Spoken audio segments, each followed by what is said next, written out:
Hello everyone guys, আমরা আজকে একটুখানি ঘুরু করার প্ল্যানে ছিলাম। ভেবেছিলাম আমরা একটু জুডিও যাবো। গাইজ, আজকে দিনটা এতটা খারাপ যাবে মানে ভাবতেও পারিনি। তো দেখা জুডিওতে গেলাম, গাইজ জুডিও বন্ধ। মানে আমার টাইমিংটা এত ফালতু ছিল, কি বলতে পারি। আর জুডিওতে গাইজ সেল চলছিল, বাট চিল নিতে পারিনি কিছু। যাই হোক, তারপরে আমরা ভাবলাম একটুখানি এলসিডি দেখবো।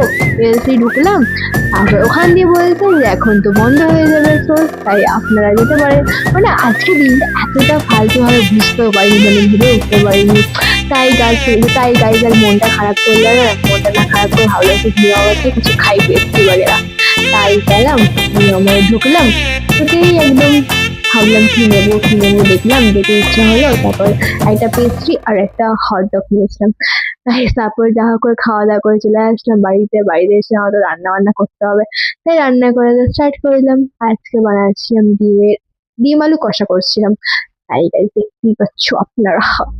যাই হোক গাইজ, আজকের দিনটা এতটা ফালতু ছিল, মানে বলেও বোঝাতে পারবো না। মানে একটা কাজও কখনো ভালোভাবে মানে ঠিকঠাক ভাবে হলোই না যে কোনো জিনিসটা। তো ডিম আলুটা ভালো হয়েছে, এটাই মানতে হবে। Tata, bye bye guys.